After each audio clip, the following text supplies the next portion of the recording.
Assalamu alaikum wa rahmatullahi wa barakatuh. Welcome back to The Proof that Islam is the Truth, where in these episodes we've been discussing some of the amazing scientific miracles of the Quran. Information in a book 1,400 years old that every Muslim believes is the uncreated word of Allah, the creator of the heavens and the earth, revealed for the benefit and the guidance of all of humanity. But it's not just a claim that we make, it's something that we can back up with evidence. And we believe that for any rational human being, any thinking person who takes the time and takes the energy and takes the effort to look at these evidences and examine them dispassionately, will come to know that truly Islam is what it claims to be, the religion that has been revealed by God the Creator for the guidance and the benefit of all of mankind. And in our last episode, we were talking about some amazing facts in the Quran concerning the universe, how the Quran had described the universe is expanding, that the universe has a common origin, and that the universe that we know it as today was formed out of a gaseous mass, and how all of this information was only discovered recently. Let's look at some more verses of the Quran concerning cosmology. One of the verses we want to mention is that Allah is the one who created the night and the day, the sun and moon. Each one is traveling in an orbit with its own motion.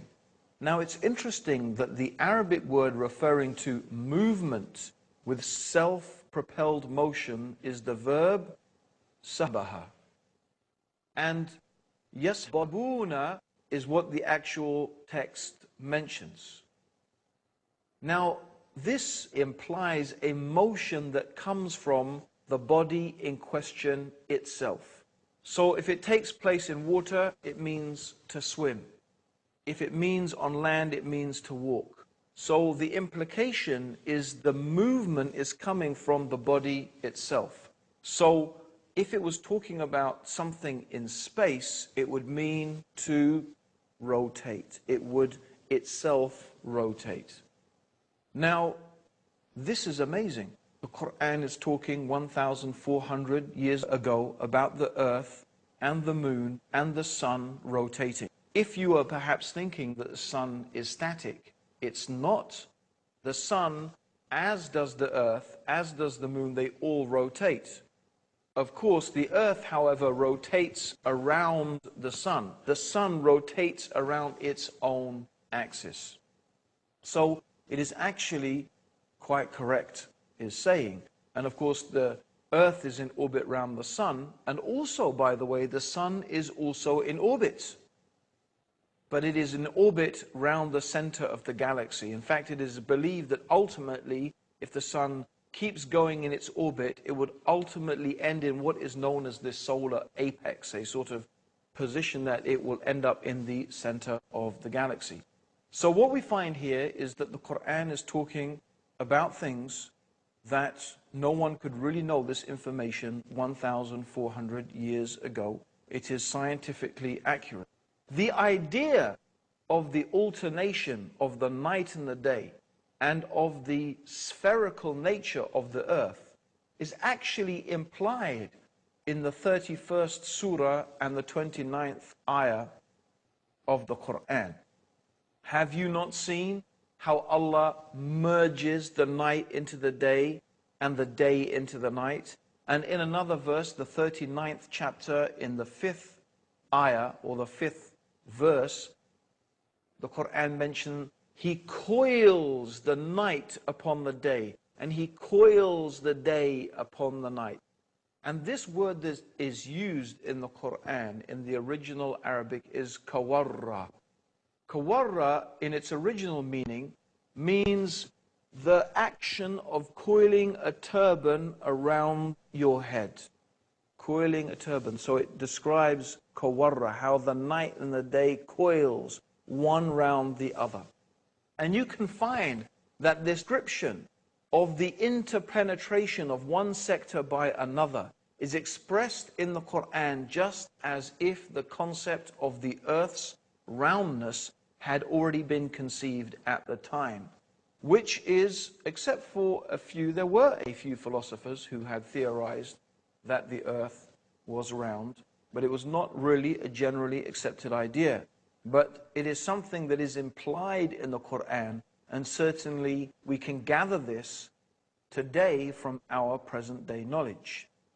It's a very another interesting aspect that in one place in the Quran, the word that is used to describe the shape of the earth is the same word that is used to describe the egg of the ostrich.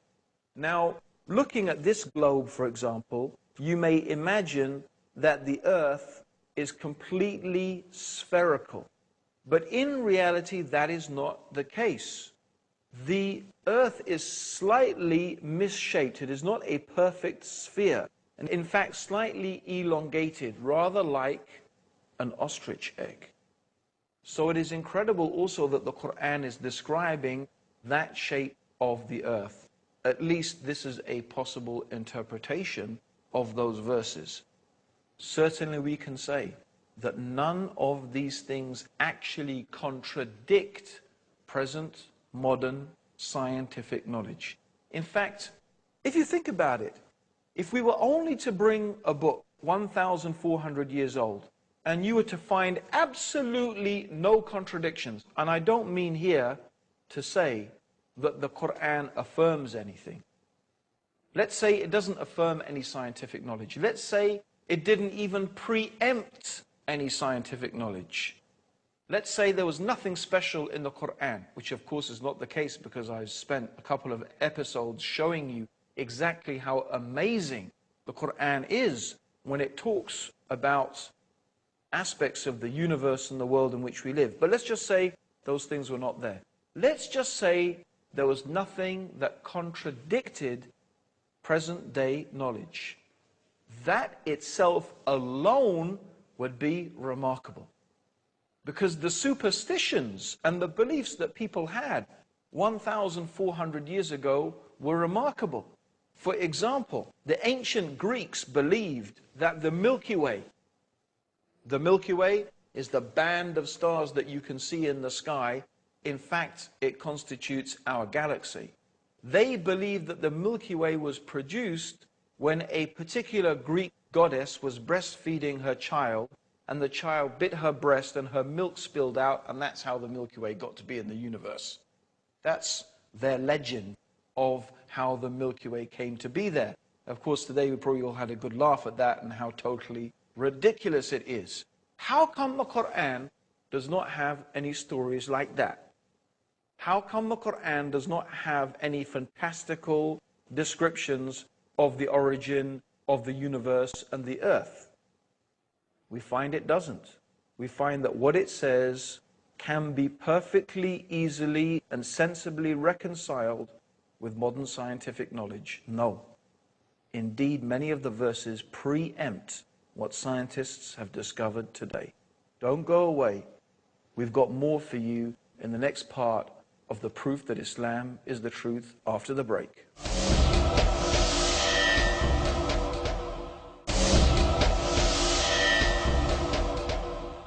Assalamu alaikum, welcome back to the proof that Islam is the truth, where we're talking about some of the amazing scientific facts in the Quran that have been only discovered recently with modern scientific knowledge. Yet these things were mentioned in a book 1,400 years old. Let's look at some more of the amazing statements in the Quran. In the 10th surah, in the 5th ayah, the 5th verse, it says, "It is He," meaning God, Allah, "who made the sun a shining lamp and the moon as a light, and measured out their stages." Now the Quran describes the sun as siraj.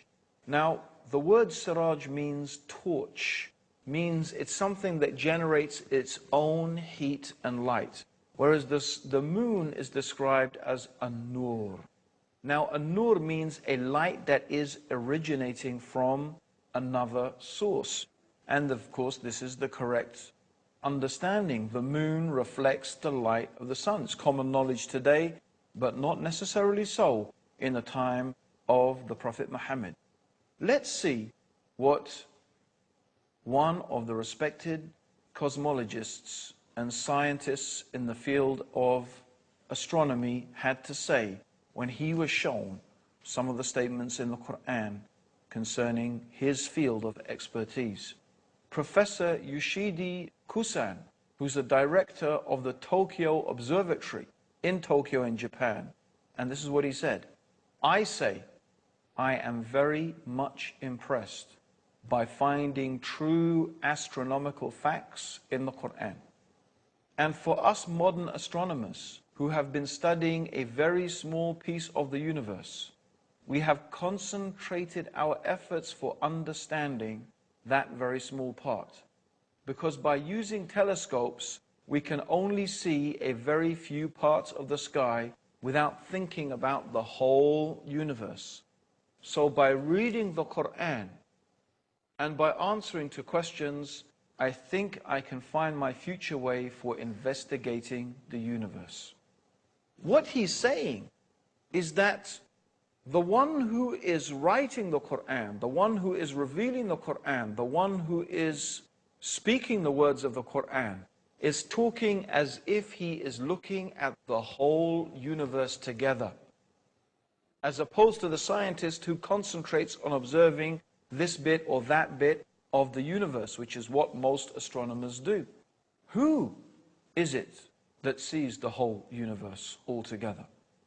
Who is it who sees all things in all places in all times, except Allah, the Mighty, the Wise? So these are some of the amazing scientific facts, and we're going to move on also to another area that particularly interested me, because when I was at school, one of the subjects that I studied was geography, and a sub-subject of that was, of course, geology. And I do remember when I first read the Quran 20 years ago, and it was reading the Quran that motivated me to embrace Islam. One of the things that stuck in my head, and I remember it until today, was coming across the descriptions in the Quran of mountains. So let's go through some of the things the Quran says about mountains. For example, in the 78th surah, in verses 6 to 7, Allah says, have we not made the earth an expanse and the mountains stakes? The word that is used here is otad. Otad, meaning stake, is like the peg of the tent. So the peg of the tent goes into the ground. It holds the rope that holds the tent. So you have a small part of the peg sticking up from the ground, but the majority of the peg is inside the ground. The Quran also says in the 31st surah, or the 31st chapter, in the 10th verse, and Allah has cast into the mountains, standing firm, so that it does not shake with you. Now today, with modern sonar technology, they have been able to bounce sound waves down through the Earth's crust. And according to the different rates at which the sound waves are reflected back and are measured, they can tell the different density of the Earth's crust as opposed to what is hard and what is soft, what is from the crust and what is from the magma. And what they have discovered with this technology is exactly what the Quran was saying 1,400 years ago, that the mountains have roots. The mountains, like the peg of the tent, not only do they go above the earth's surface, the mountains go deeply into the earth's core. And they act, it has been theorized, as stabilizers. They help to stabilize the earth's surface. And there's two ways in which they do that. Number one, because the earth is composed of tectonic plates. The crust of the earth is actually made of different plates. And it is the movement of these plates that causes earthquakes. When these plates move against each other, the friction of that movement causes earthquakes. And that's also what they think how continental drift has happened. Originally, they believe all the continents were one continent, and then because of plate tectonics, it moved. But the Quran is saying is the mountains act as stabilizers. They help to stabilize the earth's crust. And this is something that has actually been theorized by modern geologists. There's another way in which the mountains may act as a stabilizing factor, and that is to do with the rotation. Maybe if you try and spin something, you will find that if it is not really spherical, it will start to rotate, and then it will start to wobble out of shape. And it is possible that the mountains actually act as a counterbalance to keep the Earth's rotation smooth. I do stress, of course, that these are theories, but it is very interesting what the Quran is saying 1,400 years ago, and that it seems to be preempting the ideas and the knowledge that is being produced by modern day science. Certainly, it is a fact that is established that the mountains have roots, and the Quran is saying that the mountains are like autad, the pegs of a tent. So this is a remarkable scientific fact.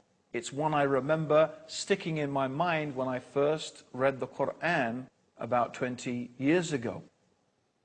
So these are one of the remarkable things. Also, the Quran mentions some aspects of animal and plant life. For example, the 16th chapter of the Quran is called Surah An-Nahl, which means the surah of the bee. And one of the aspects of the Quran in this surah, it is talking about the bee. And it's very interesting that the word that is used in the Quran for the bee that flies around gathering honey or gathering the nectar for the honey, it is used in the female form. The gender that it is used is feminine. Although until recently it was believed that the bees were actually soldiers, they were males, and the ruler of the hive was a king. But as it happens, in fact, we know that the bees are indeed female, and they are owned, or they are headed by a queen. That's why we say the queen bee. It's also true that the Quran mentions that plants have different genders, and the winds are a means of fertilization for the plants. So in the 15th chapter of the Quran, in the 22nd verse, it says that we, meaning Allah the Creator, this is the we of nobility. Does not mean there is more than one God, of course. It is we in the sense that royalty uses the term we. It's a sense of honor and nobility. So the royal we, they call it. We sent forth the winds that fesontate. That means that the fertilize things. These are all recently discovered things. Also, we find the Greek philosopher Democritus, who lived from 460 to 361 BC. He advanced the theory that matter was composed of tiny indivisible particles called atoms.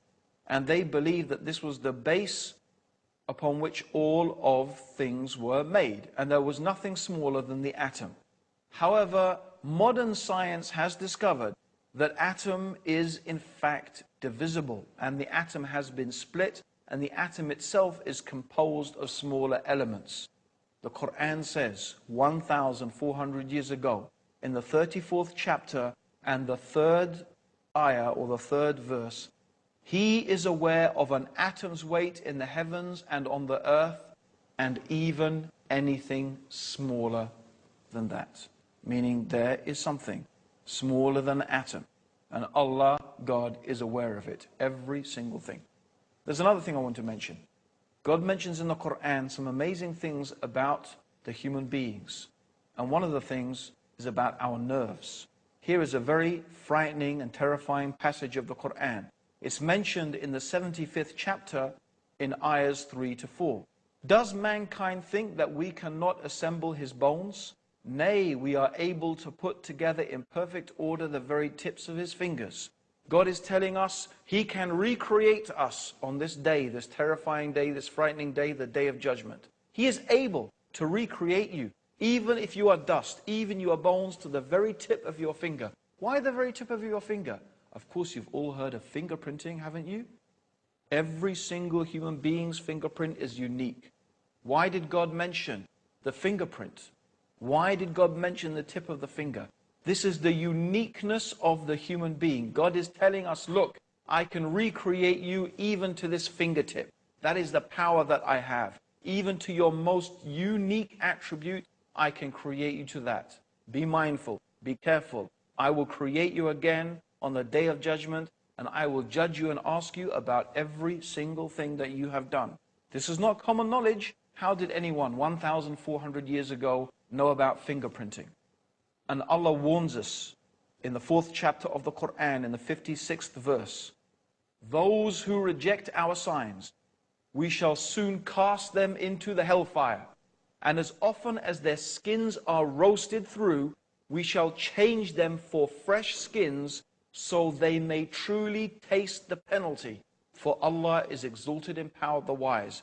This is a very frightening description of the hellfire. God is going to burn the skin and recreate the skin and burn the skin, so the people in the hellfire will taste the punishment. Why is the Quran saying that? It has only recently been known and discovered that when the skin is burnt, a person does not feel any pain. That's why when a person suffers severe burns, a doctor will prick the skin to see if the person feels pain. If he feels pain, there are still nerve receptors left. If he does not, that means his skin has been so badly burnt, he cannot feel pain. So if God put people in the hellfire and the hell burnt their skins, after that they will not feel the pain. So Allah is going to recreate the skin again, so they will keep on tasting the punishment. It is a very severe warning from the one who has created you. He knows you better than you know yourself. And He is warning you in His book of His knowledge and His ability, that if you do not believe in Him and follow His guidance, see what is waiting for those people who reject the faith. My dear listeners, we have only one more thing we want to mention. The tree of Zakum, which will be the food of sinners, and it will be like boiling oil that will boil in their bellies, like the boiling of scalding water. Taste this, Allah says in the Quran. Verily you are pretending to be the mighty, the generous. Look at those arrogant people, pretending to be mighty, pretending to be generous, but taste the tree of Zakum that will boil in your belly. And it says they will drink a water that cuts their bowels to pieces. It is very interesting that thermal receptors are not present in the intestines, but it is in the bowels. And the contents and the receptors in the bowels are highly sensitive. It's a very, very sensitive area, and that is where pain is initiated. It's not a common knowledge 1,400 years ago, but it is a fact that is mentioned in the Quran as a stark warning to all those people who reject faith in God. God has combined the scientific facts with the severe warnings of those who disbelieve in Him. Our invitation is to invite you to His mercy, to His guidance and His forgiveness by accepting these truths, the proof that Islam is the truth. Join us in the next episode for some amazing prophecies of the Prophet Muhammad and the Quran. And until then, may God's peace and blessings and guidance be with you. Assalamu alaikum wa rahmatullahi wa barakatuh.